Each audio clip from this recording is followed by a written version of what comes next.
Federal Ministry of Information and Culture, Director IT, Mrs. Comfort Ajibori, the Senior Special Assistant to Mr. President on Media and Publicity, Malam Garba Shehu, SAs to Mr. President attached to the Office of the Honorable Minister of Information and Culture, Directors General and Chief Executives of parastatals and agencies under the ministry, Directors, Federal Ministry of Information and Culture, and that of all the parastatals and agencies present, very senior officials of the ministry, editors, bureau chiefs, other members of the press, ladies and gentlemen. I welcome you all to the 26th edition of our series, PNB Administration Scorecard 2015 to 2023. As you already know, this platform provides the opportunity for the ministers of the Federal Republic to share their success stories in terms of performance, progress report, and achievements to date. To those who have been following, this platform has featured 24 ministers of the Federal Republic and the chairman of the National Population Commission. Today, we are featuring our own, the Honorable Minister of Information and Culture, Alhaji Lai Mohammed, as our guest. Honorable Minister, I welcome you to this platform. Very distinguished ladies and gentlemen, you may wish to know that the mandate of Federal Ministry of Information and Culture is to provide Nigerian citizens with credible and timely information on government activities, programs, and initiatives. The ministry also serves as the federal outfit responsible for the dissemination of essential and vital information. Today, the media, that is regarded as the fourth estate of the realm, will have the opportunity of asking the minister pertinent questions on the account of his stewardship to the people of our great nation. Let me at this point quickly recognize the presence of some of our chief executives that are seated here today. Let me start from my left. We have the Executive Secretary, Nigerian Press Council, with us, Mr. Francis Nwosu. I welcome you. Seated next to him is the Director General, National Gallery of Arts, Mr. Editon William Ivara. I welcome you. Also with us is the General Manager and Chief Executive Officer of the National Theatre, Professor Sunday N.S.C. Ododo. Next to him is the Director General, National Commission for Museums and Monuments, Professor Abba Isatijani. Also with us is the DG Nahoto, Malam Nura Soni Kangiwa. I welcome you. The SA to Mr. President, attached to the Honorable Minister of Information, Mr. Shegun Adeyemi, is equally here. Seated next to him is another SA to Mr. President, attached to the Honorable Minister, Mr. Williams Adeleye. Next to Mr. Adeleye, we have the Director General, National Council for Arts and Culture, Otumba Olusegun Runshewe. Thank you for coming. Seated next to him is the DG National Orientation Agency, Dr. Garba Abari. With us also is the DG Voice of Nigeria, Mr. Osita Okechukwu. Then we have the DG Chief Executive Officer of the Nigerian Television Authority, Malam Salihu Dembus. I welcome you. Also with us is the Director General, Federal Radio Corporation of Nigeria, Dr. Mansour Liman. I welcome you. And last but not the least is the Director General, National Broadcasting Commission, Malam Balarabe Shehu Ilela. Very distinguished ladies and gentlemen, it's very important to let you know that this engagement is covered live by the Nigerian Television Authority and the Federal Radio Corporation of Nigeria, and also the Voice of Nigeria. It is also streamed live on our platform, Federal Ministry of Information and Culture Facebook platform, for those who want to join us. Quickly, let me guide you through the program of the day. The Honorable Minister of Information will give an opening remarks and we move straight to his presentation. After which, we will go into a very important aspect of this engagement, which of course is the question and answer section, which of course is specifically meant for gentlemen of the media. For the media people, you know precisely our protocol. When you are recognized to speak, you tell us your name. When you are recognized to speak, you tell us your name, the media organization you are representing. And please, you restrict your questions or your comments to the issues to be addressed by the Honorable Minister in his presentation. Let us be decent enough in the use of language. Let us avoid any destructive or side talks that could distort the flow of communication. I want to thank you all for your readiness to cooperate with us and make this day a worthwhile one. At this point, very distinguished ladies and gentlemen, it is my pleasure to respectfully invite the Honorable Minister of Information and Culture, Alhaji Lai Mohammed, for his remarks and presentation at the same time. Honorable Minister, sir.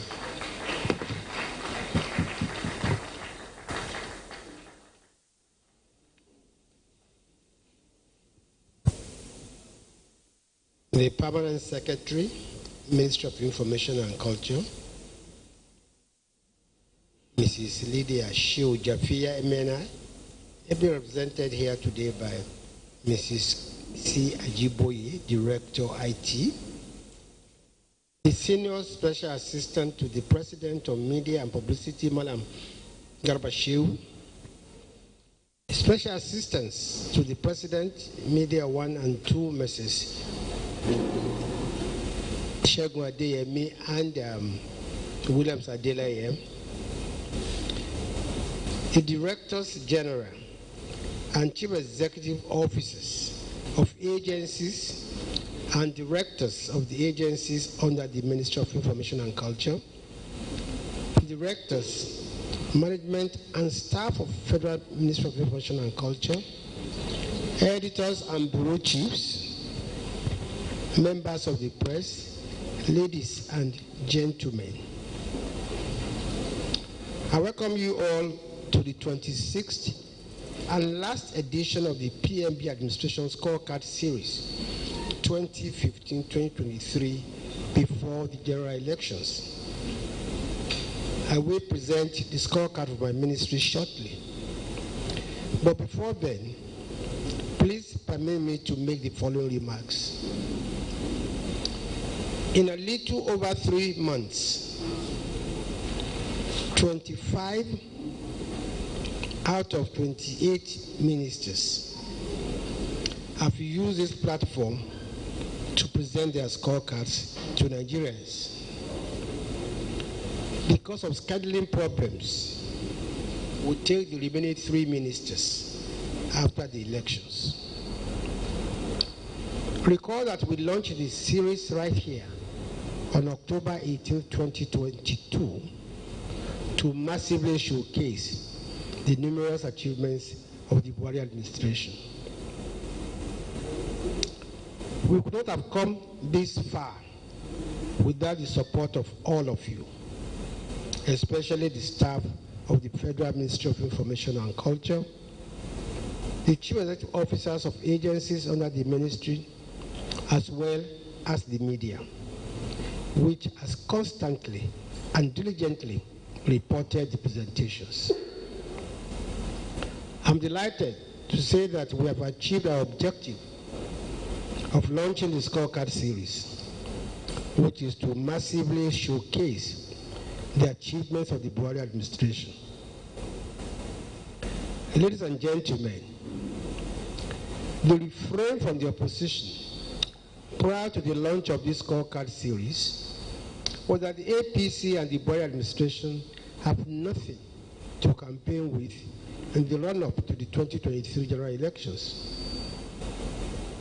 But we have proven them wrong. Not only do we have achievements to campaign with, we are actually spoiled for choice. In the words of President Muhammadu Buhari, administration has implemented high-impact projects across the length and breadth of the country that meet the yearnings and aspirations of Nigerians. And this is in recognition of the importance of critical infrastructure in economic development and the quest of this administration to leave a lasting legacy. Our multi-layer coverage of the Scorecard series ensured a wide dissemination of the information and arising therefrom. Apart from live coverage, live streaming, and the routine reportage of the presentations, we designed the bite-sized e-flyers for social media, as well as the video clips that are playing on television stations across the country.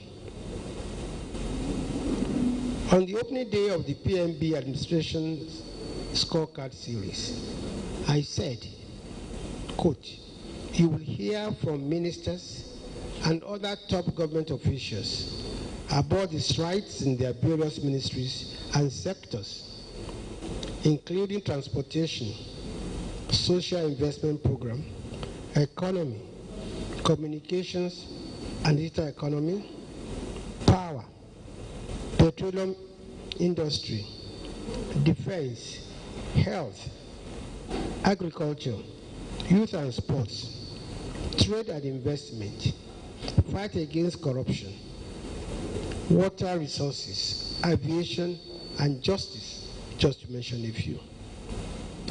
Ladies and gentlemen, you've heard from these ministries and about these issues and more. For us, we can now proudly say, mission accomplished. In the days ahead, and before the general elections, you will see more of our multidimensional efforts to showcase the administration's achievements. We will launch the following. A, documentary showcasing in vivid terms the giant strides of the administration in all spheres of life.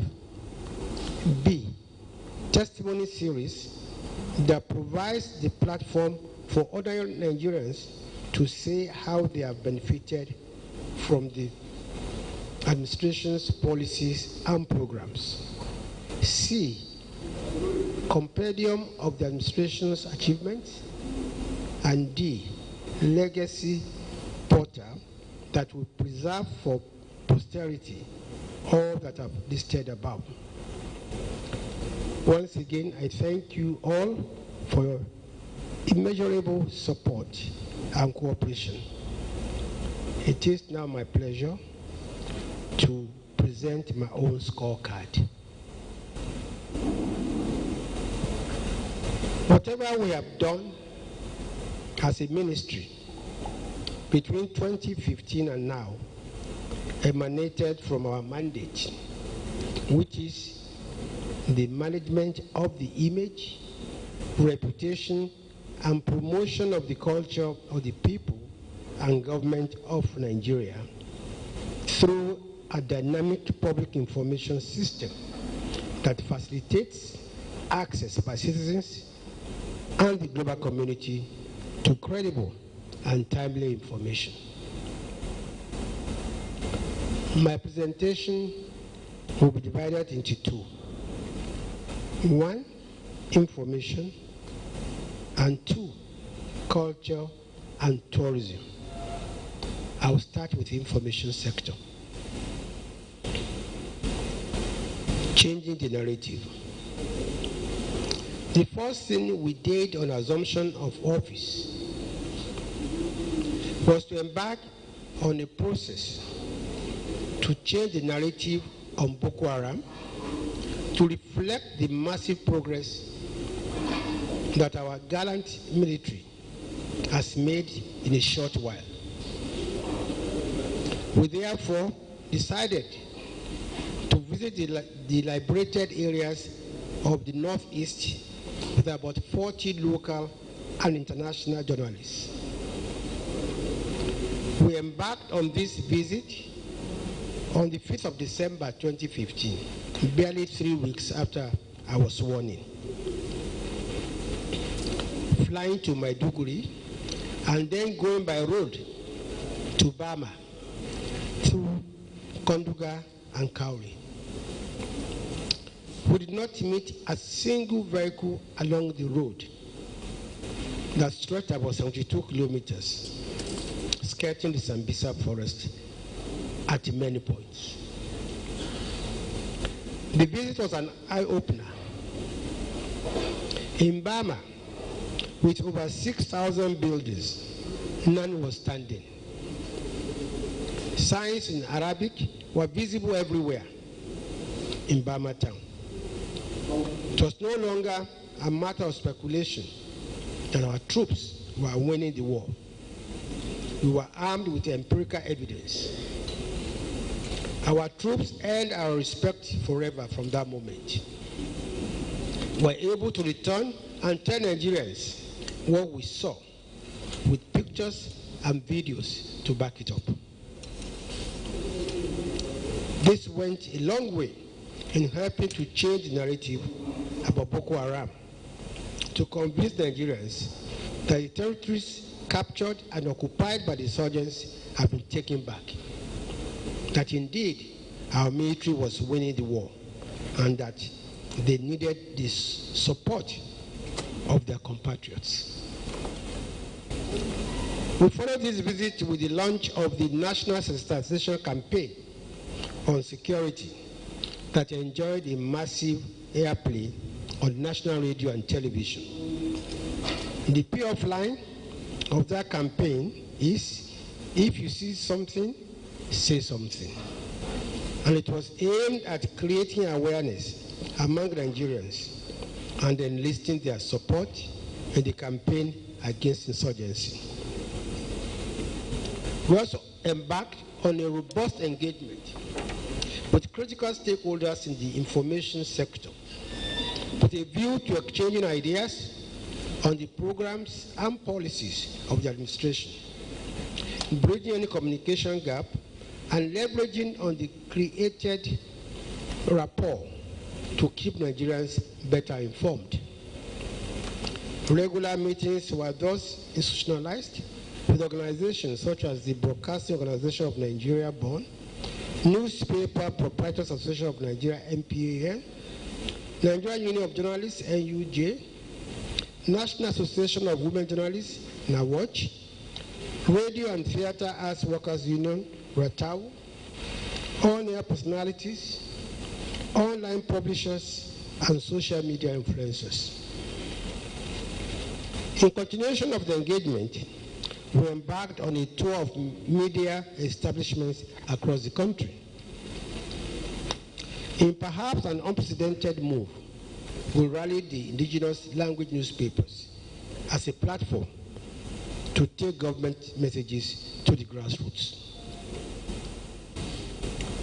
In response to the constant demand by the Bring Back Our Girls BBOG group to know what the administration was doing to rescue the Chibok girls, we decided to take some of their members, as well as local and international journalists, to Yola, from where we embedded them with the Nigerian Air Force, which flew them on search sorties over the Sambisa forest between February 16th and 17th, 2017.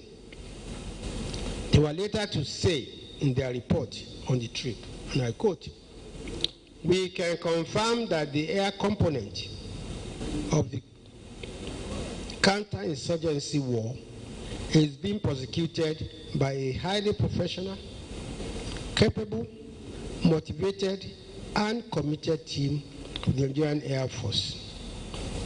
We were provided data and imagery evidence to show that the search for the Chibok girls and other abducted citizens is a daily activity by the Nigerian Air Force," end of quote. The decision to take them on the trip was a turning point in their perception of the efforts being made by the administration to rescue the Chibok girls. Bridging communication gap between the government and the citizenry. Realizing the need to constantly work to bridge the communication gap between the government and the citizenry, and the imperative for citizens' participation in governance,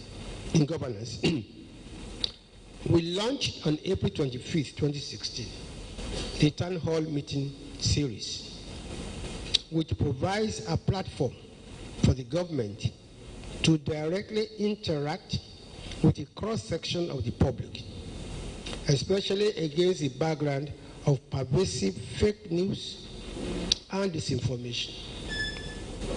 The Town Hall Meeting ensures a two-way communication between the government and the governed, serves as a feedback mechanism for government policies and programs, and deepens participatory democracy.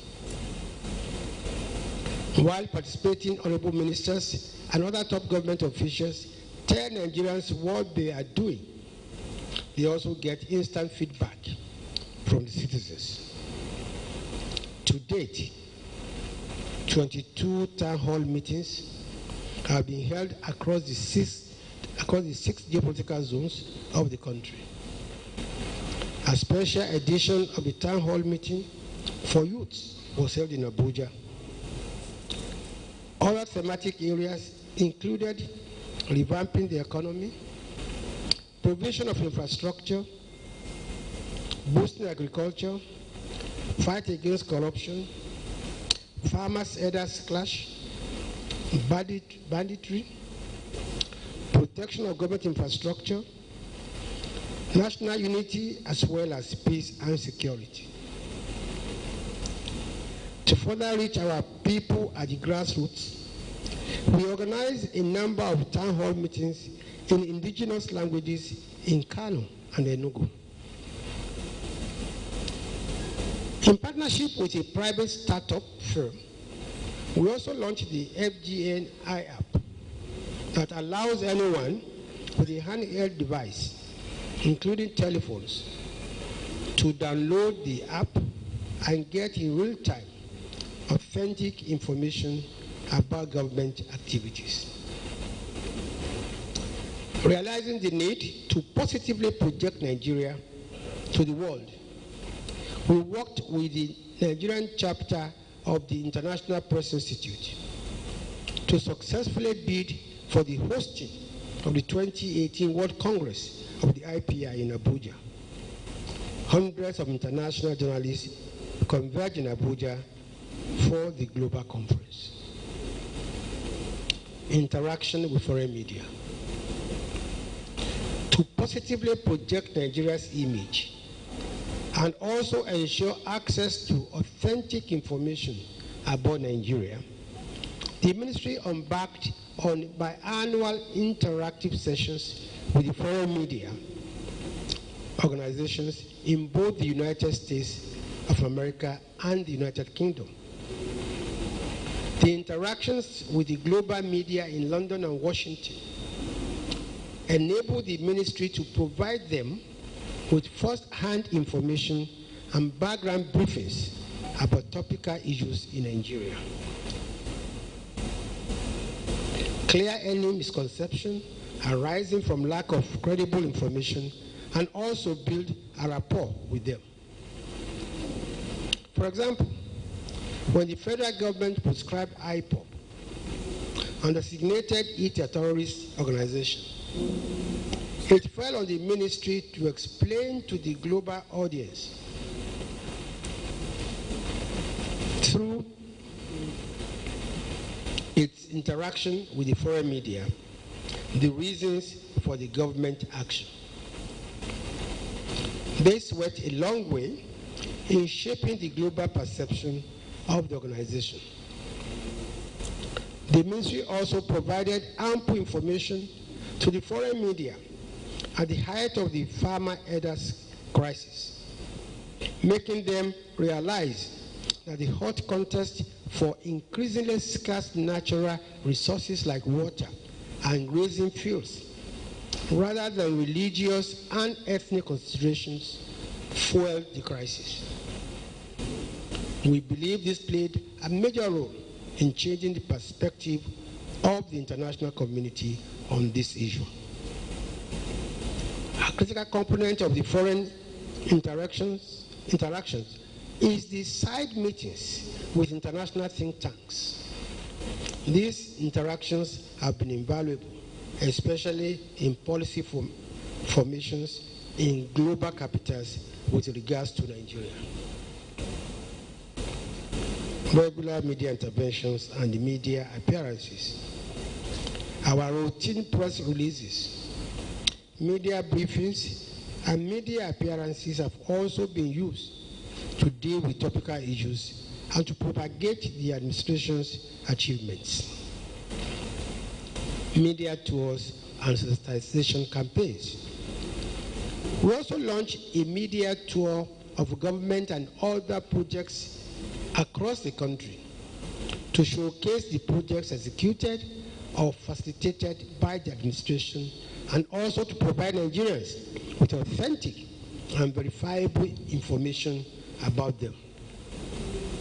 Projects visited include the second Niger Bridge, the local Oweto Bridge, the Lagos-Ibadan Expressway, the Lagos-Ibadan Standard Gauge Line, Abuja Light Rail Project, Abuja Kaduna Standard Gauge Line, the Enugu-Port Expressway, the Ibadan-Oyo-Ilorin Expressway, the Dangote Refinery, the Bua Cement in Sokoto, the Lekki Deep Sea Port, the Watersmith Modular Refinery in Ibigwe, Imo State, the Nigeria Liquefied Natural Gas Limited, Bonny Terminal, the Terminal 2 of the Murtala Mohammed International Airport, Lagos, the new International Airport Terminal, Nnamdi Azikiwe International Airport, Abuja,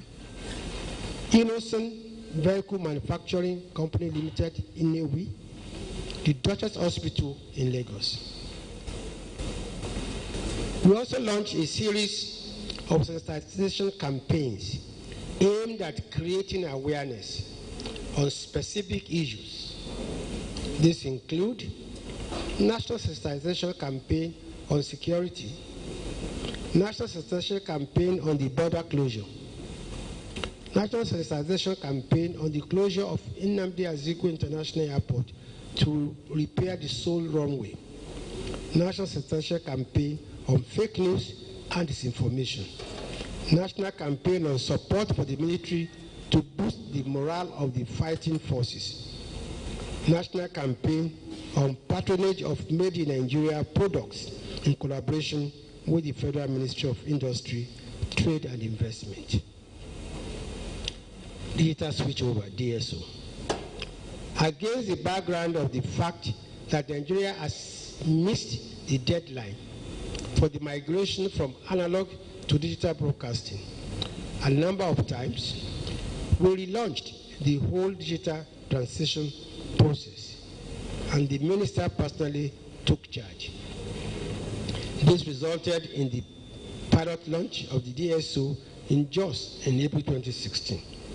Since then, the DSO has been rolled out in Abuja, Kwara, Kaduna, Enugu, Osun, Lagos, and Kano states, while outstanding debts owed to service providers under the DSO have been settled. Anchor Borrowers Program. The ministry embarked on a campaign to telegraph the achievements of the administration's Anchor Borrowers Program that has seen Nigeria cut its rice import by 90%. Naturally, the campaign took off in Kebbi, where we took over 30 local journalists on a tour of the rice farms and rice mills over 3 days, starting on March 5, 2018. We also paid similar visits to rice mills in Kano. The widely reported visits became the launch pad for the campaign to showcase the achievements under the Anchor Brass program to all Nigerians. UNESCO Global Media and Information Literacy Week. Nigeria successfully hosted in Abuja the 2022 UNESCO Global Media and Information Literacy Week, which, among others, was dedicated to addressing the growing challenge of fake news, disinformation, and hate speech. The global conference culminated in the Abuja Declaration, P&ID.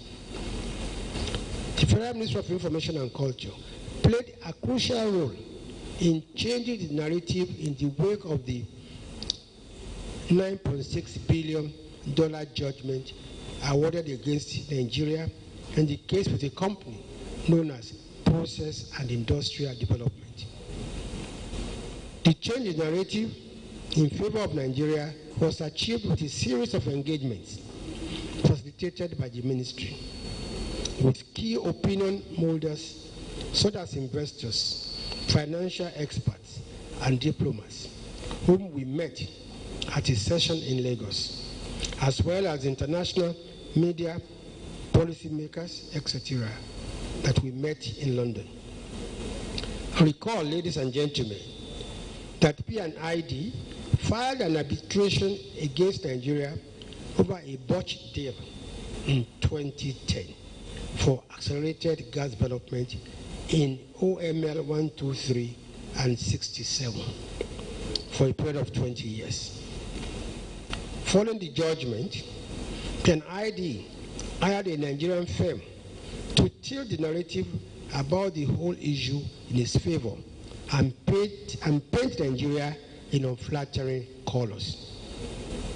As P&ID began enforcement proceedings, simultaneously filing cases in the US and UK courts for the recognition and enforcement of the Bilateral award, fears spread in Nigeria that Nigerian assets abroad could be confiscated.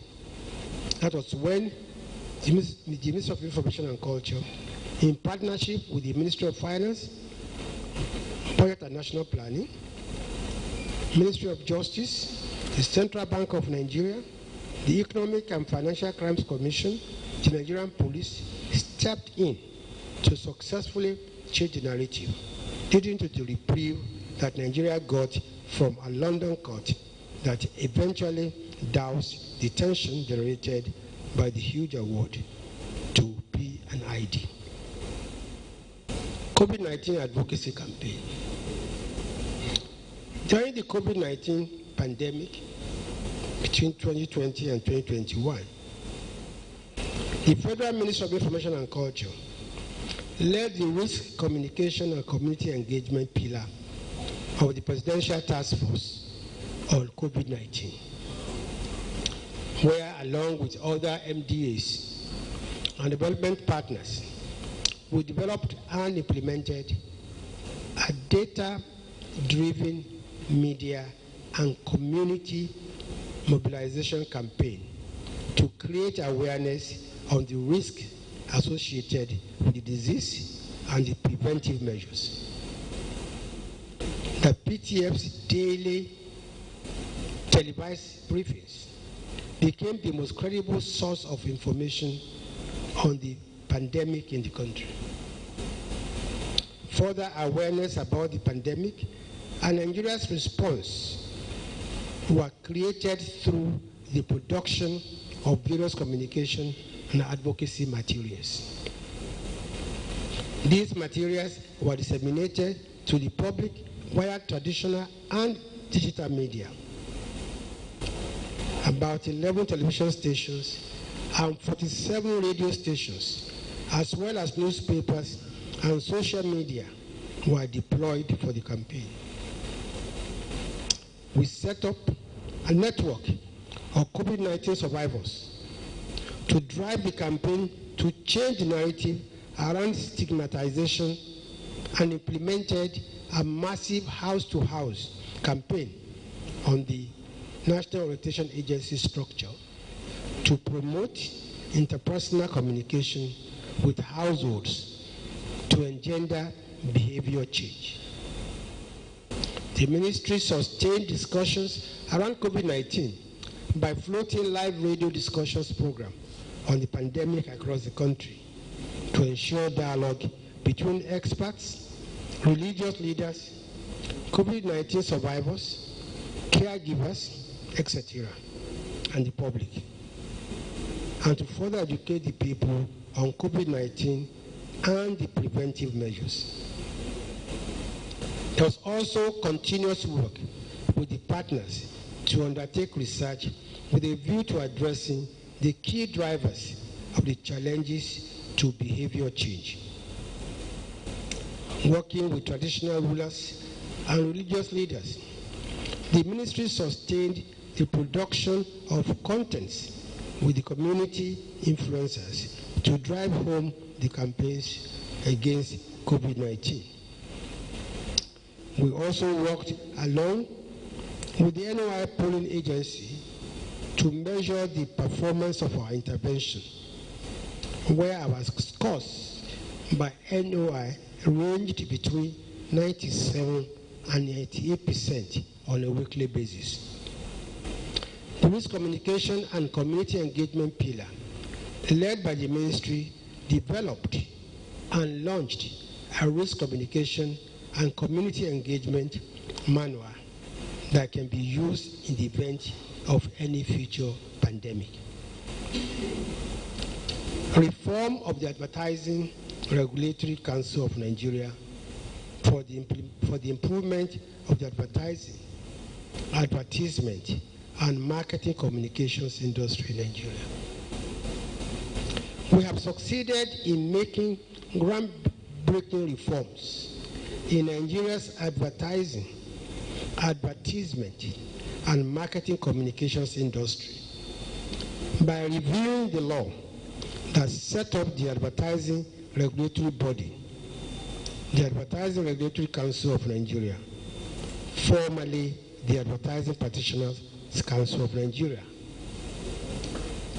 ARCON was established by the Advertising Regulatory Council of Nigeria, Act No. 23 of 2022, following the repeal of the Advertising Practitioners Registration ATC Act, Cap A7, Laws of the Federation, 2004. This action has repositioned the industry as the foremost agency of the federal government for the regulation of advertising practice and businesses in Nigeria. The benefits of the reform include: A, establishment of new offices across the many states of the Federation. At the inception of this administration, ARCON had 15 offices across the country. 19 additional offices have been established in order to grow and ensure the advertising practices across the Federation are adequately regulated. B, proclamation of the local content policy to encourage and improve domestic investments and job creation in the production of advertising, advertisement, and marketing communications in Nigeria, promoting local ambience and reducing the loss of over 150 billion naira annually to the importation of advertising production. Section 8, subsection 1, subsection J of the ARCON Act empowers the Council to ensure the preservation of Nigerian local content and use of indigenous skills as an important element in advertising, advertisement, and marketing communication services in Nigeria, and for such services directed at the Nigerian market.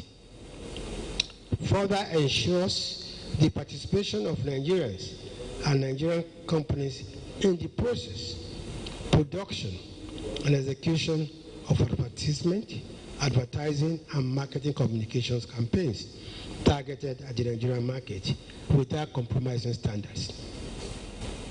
ARCON has since commenced implementation of the policy to ensure that 75% cumulative local content is integrated in all advertisements, advertising, and marketing communication materials with effect from January 1st, 2023. The policy on the 75% integration of local content is applicable to all advertisement, advertising, and marketing communications materials directed at the Nigerian market. Highlights are: 1. Model and voiceover artists shall be Nigerian citizens. 2. Production, shooting of advertisements must be done in Nigeria. 3. Ambience should reflect Nigeria as much as possible. 4. Production crew may include foreigners. However, Nigerian organizations must partake in the production procedure. 5. Post-production may be done at any location. Part of the policy's objectives is to create about 500,000 new jobs within the advertising industry with a positive multiplier effect on the economy. C. Proclamation of the advertising industry standard of practice. In line with my directive for the establishment of a regulatory framework to provide a minimum and standardized rules of engagement for advertisers, advertising services providers, agencies, media houses, and other relevant stakeholders in the advertising and marketing communications industry in Nigeria, ARCON made a proclamation on AISOP, which became effective from Wednesday, 6 October 2021. ISOP, it is believed, will improve stakeholders' commitment in ensuring that ethical advertising and marketing communications practice in Nigeria aligns with best practices. Enactment of the Nigerian Code of Advertising Practice. The code is enacted pursuant to Section 59 of the Act to promote good advertisement, advertising, and marketing communications at the highest ethical standards.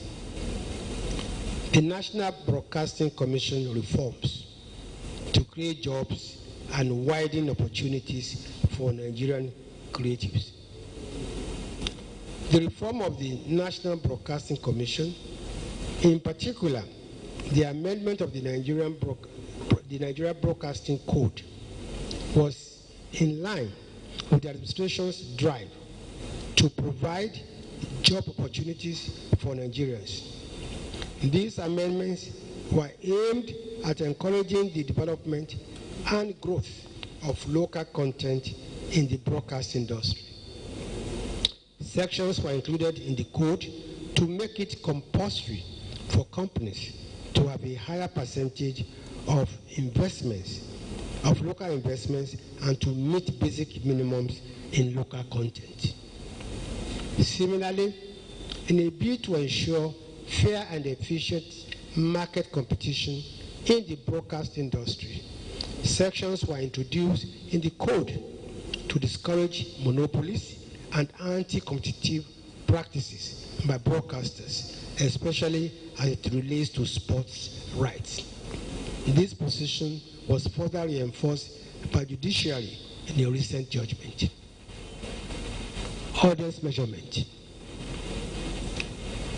We are now in the final stages of putting in place a scientific audience measurement system that will boost investments in Nigeria's broadcast and advertising industries.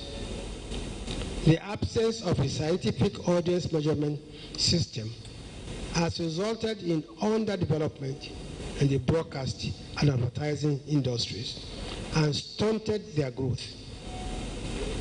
Nigeria's broadcast advertising market is punching far below its weight, especially when the country's population is taken into account. Despite having a population more than 3 times that of South Africa, Nigeria's television advertising market revenue in 2001 was USD 309 million, compared with that of South Africa then, which was USD 1.3 billion. Nigeria's broadcast advertising market is also third in Africa, behind that of South Africa and Kenya. So by putting in place a scientific audience measurement system, we are bringing the underperforming Nigeria TV and radio advertising market to what it should be, which is 2 or 3 times what it is now. If we do that, it could result in additional USD 400 million revenue or more in the industry in the next 3 years. PMB Administration Scorecard Series 2015-2023. As the administration winds down, we decided to consolidate all the publicity programs that we have held all through the administration's tenure, and this gave birth to the PMB Administration Scorecard Series 2015, which we launched on October 18, 2022 here. The Scorecard Series, designed to massively showcase the achievements of the Buhari administration and document such for posterity, has 5 components.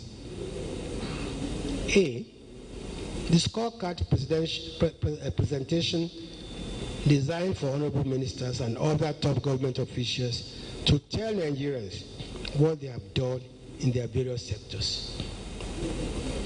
B, the testimony series that provides the platform for ordinary Nigerians to say how they have been impacted by the various policies and programs of the administration.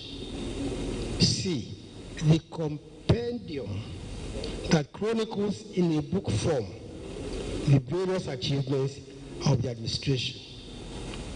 D, the documentary that provides video evidence of the administration's major achievements. And E, the PMB Legacy Portal, which is the electronic repository of all that we have done to showcase the administration's achievements. Items B to E will be launched shortly. We're almost there. You know, no bird flies with one wing. So I'm now on the culture sector. Culture and tourism.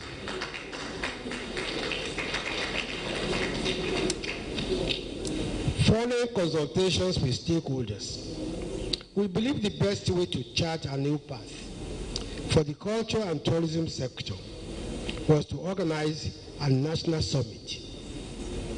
Consequently, we organized the National Summit on Culture and Tourism between 27th and 20th of April 2016 here in Abuja.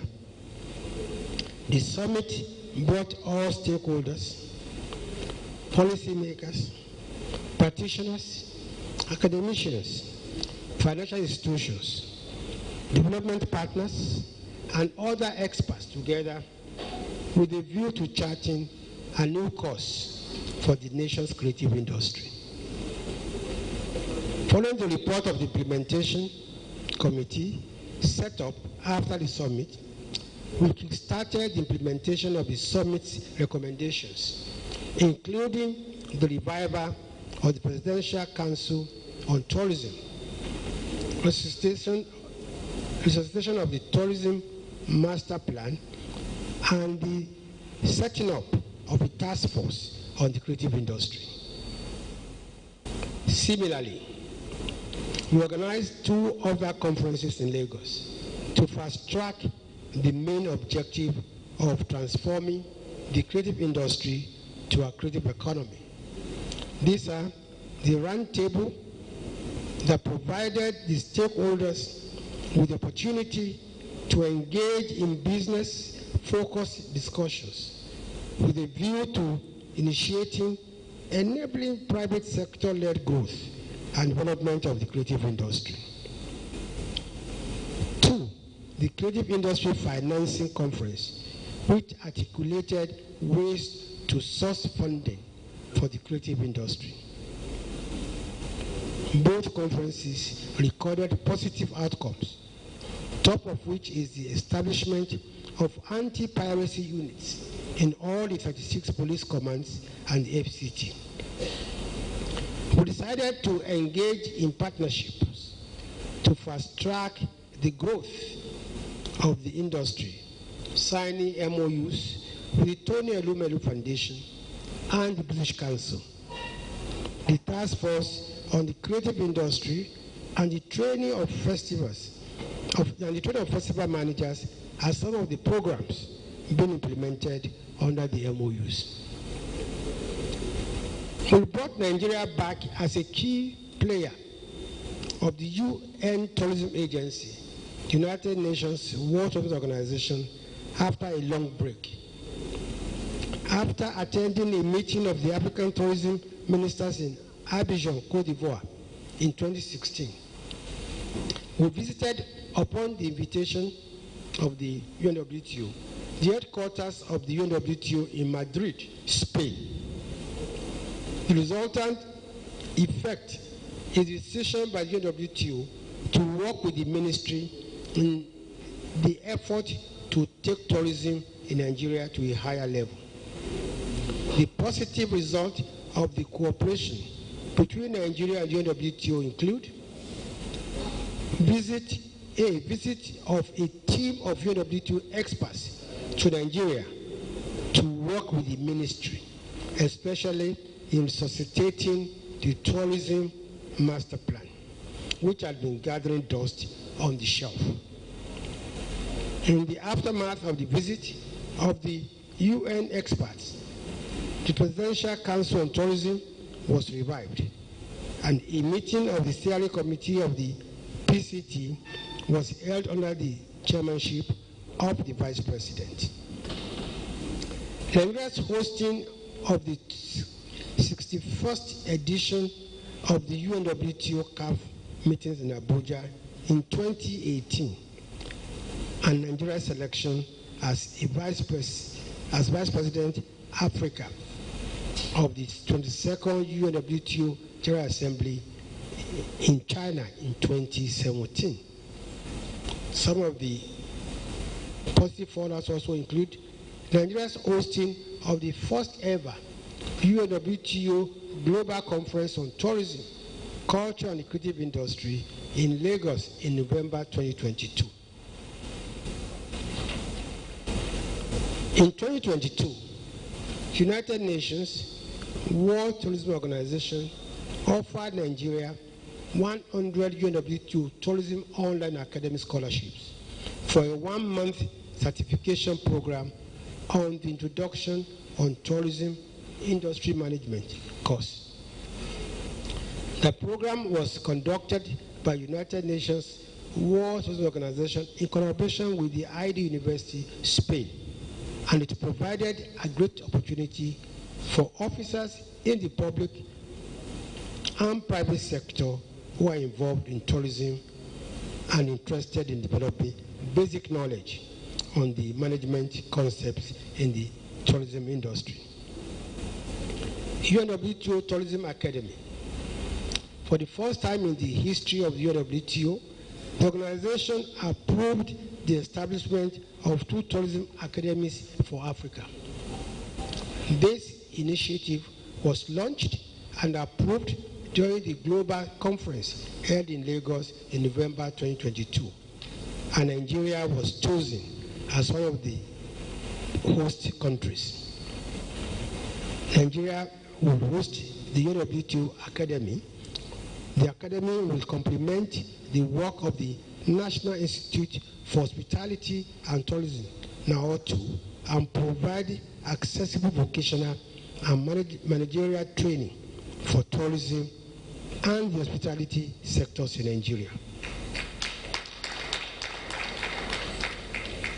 As part of the efforts to make Nigeria a preferred tourist destination, we used the occasion of the World Tourism Day 2016 to unveil the Atlantic City to the world as a foremost tourist destination in Africa.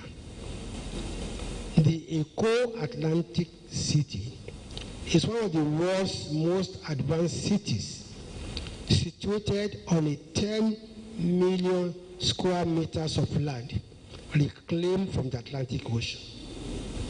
The gigantic but visionary project was one of the projects we showcased to the African tourism ministers who visited Nigeria during the UNWTO CAF meeting held in Abuja in 2018. We visited tourist sites across the country with a view to encouraging domestic tourism.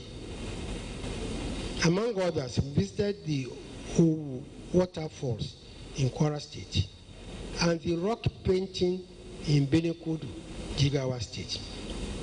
We also supported and attended a number of cultural festivals across the country as part of efforts to put them on the national cultural calendar. These include the Argungu International Fishing and Cultural Festival in Argungu, Kebbi State, the Doba in Dutse, Jigawa State, the Calabar Carnival in Cross River State, and the Jakadi in Ofa, Kwara State. About the Argungu International Fishing and Cultural Festival. This globally recognized event was revived in our time, precisely in the year 2020, after a 10-year hiatus. Of course, you are aware that this festival is one of the most widely attended festivals in Nigeria and the oldest festival of its kind, dating back many generations. We also ensured that the festival was inscribed on the representative list of the intangible cultural heritage of humanity by UNESCO in 2016. The list was created to ensure better protection of important intangible cultural heritages worldwide and the awareness of their significance. We published the first edition of Nigeria's National Calendar of Festivals to catalyze the development of the nation's arts and crafts industry. The National Council for Arts and Culture, NCAC, a parastatal under the Ministry of Information and Culture, signed a 300 million naira MOU with the Bank of Industry with the endorsement of the ministry. We secured pioneer status for the creative industry to enable investors in the sector to benefit from incentives such as tax holidays and withholding tax and dividends, withholding tax on dividends. We believe this is another way to stimulate growth in the industry. For the first time ever, Nigeria participated in the Royal Edinburgh Military Tattoo, an annual event featuring performances by British Armed Forces and military teams from the Commonwealth nations, as well as artistic performance by cultural troops. Our team, comprising some members of the Nigerian military, as well as a cultural troupe, performed to global acclaim at the 2019 edition of the Royal Edinburgh Military Tattoo, which dates back to 1950. I'm sure you can see Madam Garba Shehu drinking water on my behalf. Thank you.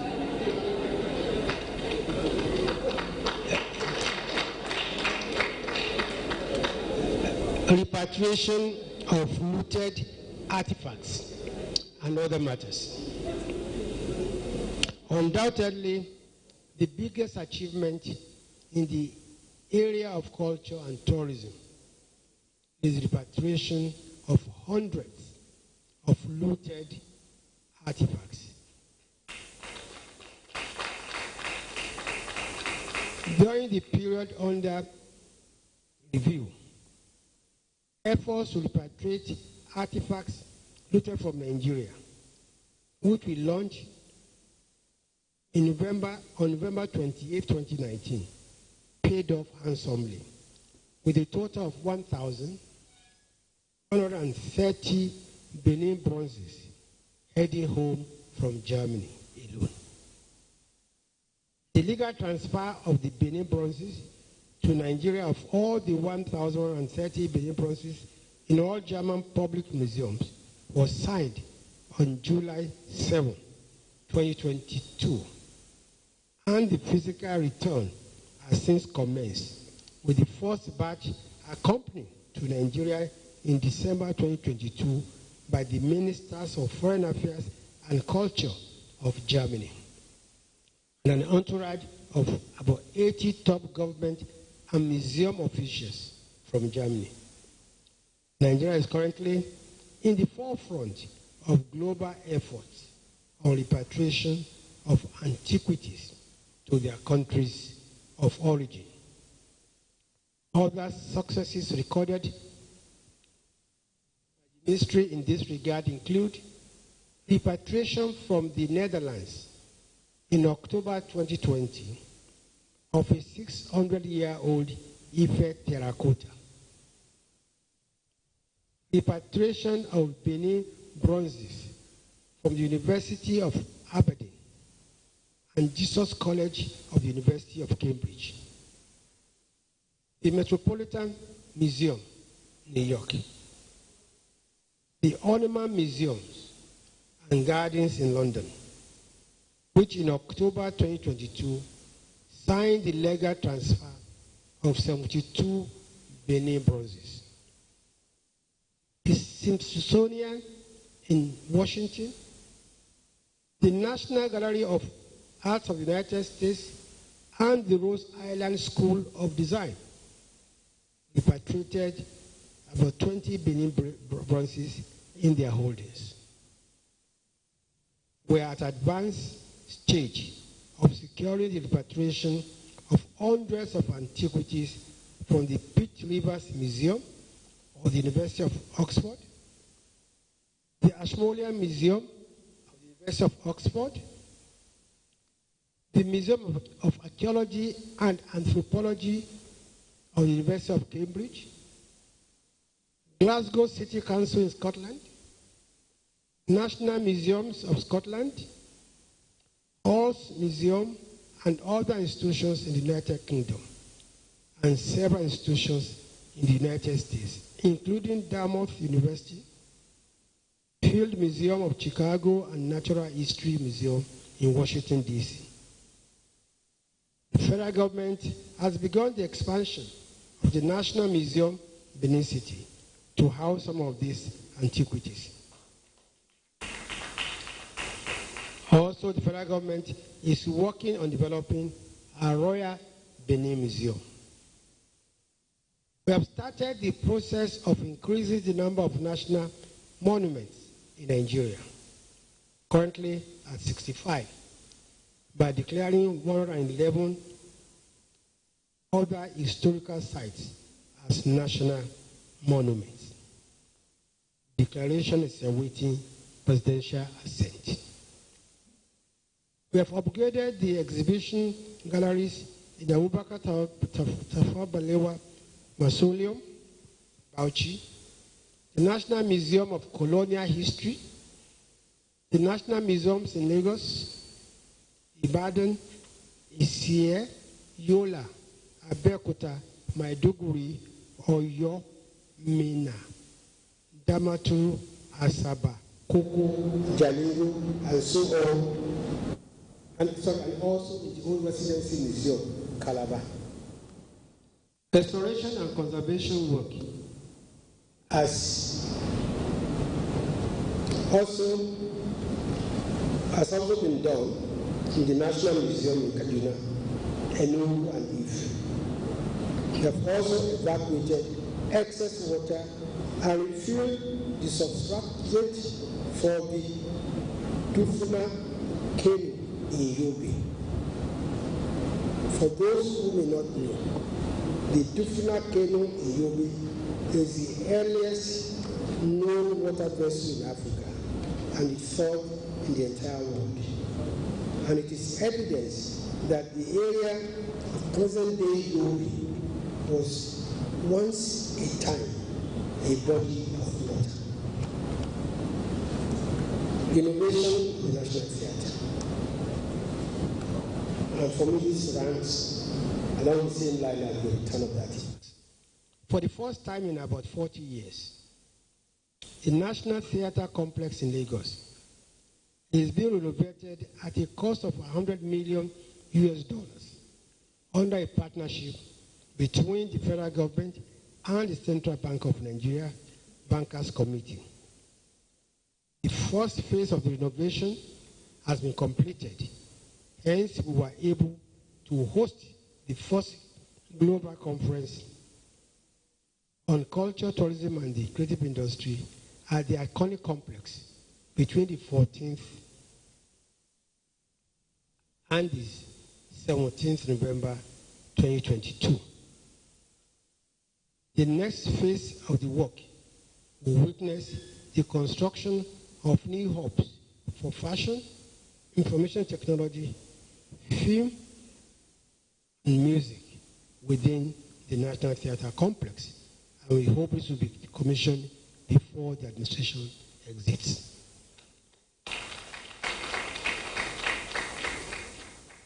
Bilateral matters.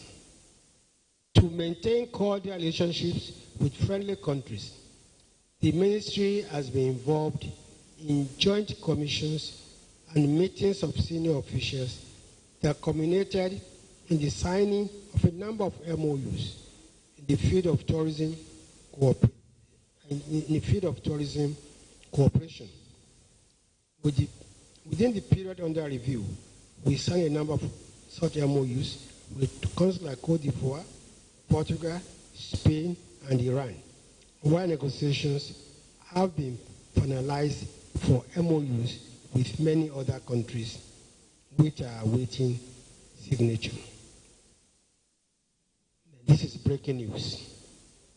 Mr. President has just presented to the National Institute for Hospitality and Tourism Establishment Bill, which has now become Act 2022, into study. And this will give wide powers to NAOTU to actually certify and register practitioners in the industry. Congratulations.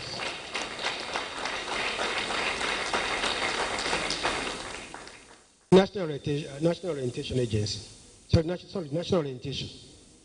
In order to restore the nation's time-tested values of honesty, integrity, diligence, timeliness, hard work, good neighborliness, abhorrence of corruption, etc., we introduced a national reorientation program tagged Change Begins With Me, which was launched by Mr. President on September 8, 2016.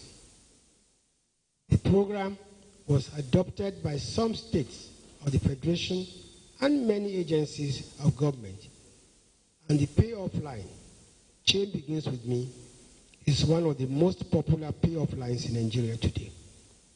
It is our belief that if we can restore those values that served us well as a nation, we'll be on the way to resolving most of the problems plaguing our society today.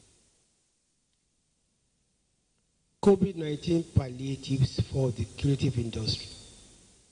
Please permit me to use this platform to dispel the rumor in certain circles that the Federal Ministry of Information and Culture received funds for COVID-19 palliatives for the creative industry, but failed to disburse such.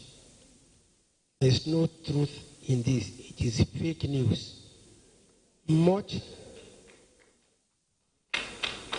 as we tried, we did not succeed in obtaining funds to cushion the negative effects of the pandemic on the creative industry.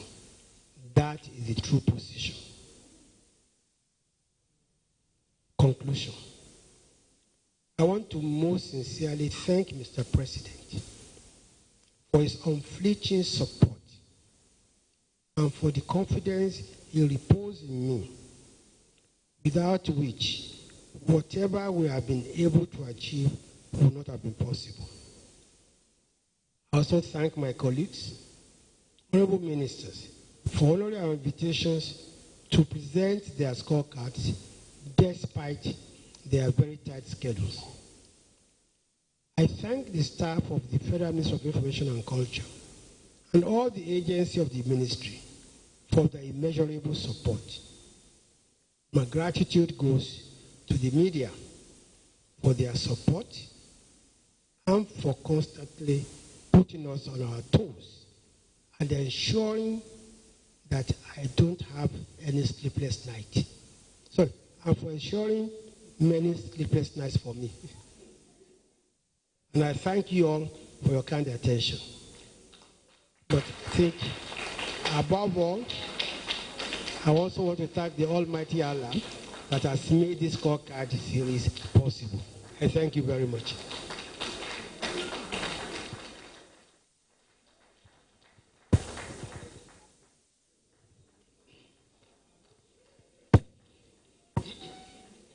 Thank you very much.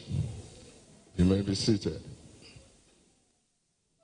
Very distinguished ladies and gentlemen, they said it takes a very successful personality to lead very successful people. We know our minister, his style of leadership is defined by results. Let's give the Honorable Minister of Information and Culture another round of applause.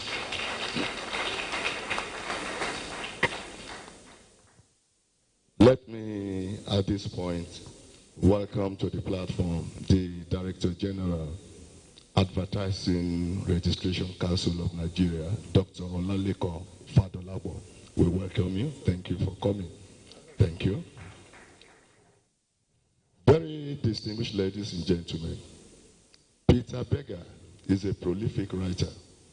In one of his books, he titled The Pyramid of Sacrifice, he said, man shall not live by bread alone.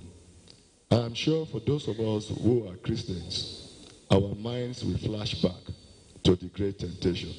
But he did not look at it from that perspective. He said, when you are given bread, endeavor to open it up to be sure it was actually bread and not stone. In the presentation of the Honorable Minister, I saw bread, and I'm sure many of us too saw bread. But I am sure the gentlemen of the media saw bread too. But we will now know if actually it was bread they saw in the course of going to the next segment of this presentation. If you actually saw bread, there won't be any need to ask further questions. It's just for us to tell the minister to stand and take a bow, and we dismiss. Very distinguished ladies and gentlemen, we are going into the question and answer segment. We will now see. I want to, at this point, declare the floor open for your questions. Thank you very much. If you have questions, please, you can just raise your hand. Thank you very much. Thank you. 1, 2. Okay, we just take your questions. Thank you very much. Honorable Minister and the Senior Special Assistant, Mr. President, one of our very good friends, we want to thank you, the Minister, for several reasons. First, let it be on record that for some of us who practice journalism from Abuja, we have noticed something unprecedented. That is a very good rapport between the government and the journalists. I'm saying this on a live program. I can defend myself. Before now, it was very difficult for us to understand what the government was doing. But since you came on board, you have established several forums through which we have interacted. So thank you for that. We are happy with that. So for all of these reasons, when I was motioning to my colleagues, I will have some questions to ask. They motioned to me that I should stand up and ask you to take a bow and go. So thank you very much. Please, Guardian. Yes, my name is Bridget Onochiam of the Guardian newspaper. Yes, actually, the minister is supposed to take a bow and go. And I also want to commend the relationship that has existed between the minister and the chief executive of culture and the tourism. However, I have maybe one or two or one and a half issues. Yes, the half. Let me start from the half. Since I started reporting culture and tourism in 2004, I have never seen NTDC so relegated. What is the problem with marketing Nigerian tourism potential? Please, if the DG of NTDC is here, I want to ask, how will he score himself in this scorecard with regard to marketing Nigerian tourism potential? That is one. Secondly, don't let him score himself. I have no personal decision with anybody. Secondly, sir, the national policy on culture, the document has been lying there. The review of that document has been lying there before successive ministers of culture and tourism. And the problem is just the endowment for the arts, you know, the net profit of multinational companies. 2%, yes, to be used to institute endowment for the fund, for the arts. Simply because of this document is supposed to be a roadmap for a viable culture and tourism state has been lying there. And I want to ask, sir, did you touch this document in the past 7 years? If you have done, what state are we towards making it a working document by making the executive assent to it? Thank you. Honorable Minister, sir, you may wish to provide answers to all the questions, please. Is the DG and TDC around? It's not around. Oh. Well, I think I can't do enough justice to this question because I know for a fact the tremendous strides the NTDC has been taking to promote tourism. It's quite a shame that of all days, he cannot make it today. But you see, there are certain requirements that without which there cannot be any sort of robust tourism in a country. And this is why the federal government decided to address the major issues, which are infrastructure, security. You see, anywhere you go in the world for tourism, your first point of call would be the passport office.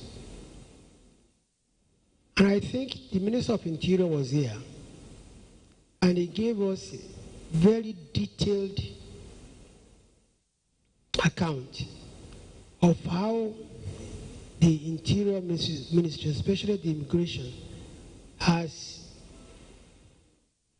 improved the issuance of passports, how it has striven to make it easy for Nigerians to apply online for passports and obtain passports. Now, there's what is called the Presidential Council on Tourism, because tourism is not a stand-alone subject matter. And that is why that PCT is actually chaired by the President himself and has the Ministers of Information and Culture, Minister of Interior, Minister of Justice, Minister of Foreign Affairs, Minister of Works and Housing, the National Security Advisor, the Minister of Defense, the IGP. It's because tourism is live. Even the Minister of Agriculture is a member. Now, everybody is talking about tourism. When COVID-19 came, the most affected industry was tourism. Borders were closed. And even as of today, the entire world is just recovering from COVID-19. Nigeria cannot be an exception. And you see, no good advert can sell a bad product. If borders are closed, what are you going to tell the world? But it's a pity that Mr. Coker is not here, because I know the tremendous work he has done in repositioning the NTDC. And right now, I know that he's working, with the now two DG, because we were together in Madrid with two of them. I think it's the gastronomy. I think they are trying to have a gastronomy summit, and the two of them are also the brains behind the setting up of the UNWTO World Academy on Tourism. Now, when we want to really talk about tourism, please look at it from a very global and also comprehensive view. But I can assure you that the NTDC, because he has embarked on this Tour Nigeria, program, which has, which was doing very well until the COVID-19 came. With COVID-19, you can't tour, you couldn't tour anywhere. So I just want to say that the NTDC has done a lot, and I'm sure it will continue to do a lot. What's the other question you asked? The national policy on culture. Yes, you see, what we have is so many policies, and all these policies must, be put under one umbrella. Now, take for instance the national. You talked about the National Endowment for the Arts. There's a National Endowment for the Arts. But it was passed in about 2004. It had not been operational. Only a few weeks ago, attempts were made again to revive it. And only yesterday, I was also speaking with some stakeholders that the best thing to do might probably be to look at the act and modify the act and give it more powers. Because yes, there's a national policy on the culture, but it has to be harmonized with other areas of, creative industry. And with the signing into law of Naotu and the coming on board of the UNWTO World Academy, you are going to see an improvement in the creative industry, both in terms of capacity building and in terms of deployment of qualified people. Thank you very much.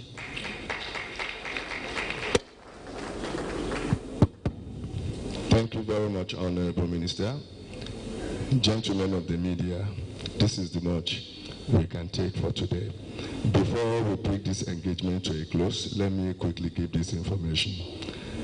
The Honorable Minister, our special guest, the SSA, SS and the DGs, please, you are to refresh yourself at the VIP lounge after this engagement, while the directors are to be refreshed in the Director of Protocol and Public Relations in their... Okay. And others, please, you are requested to please take your seats while you start. Then there will be a group photograph. There will be a group photograph at the basement of this hall. Very distinguished ladies and gentlemen, it has been a very successful interaction today. We want to thank the minister, every other person, the gentlemen of the media, for making this day a very successful one. Please, we thank you and have a very good Valentine's celebration. Please, may you please rise as we take the national anthem, please.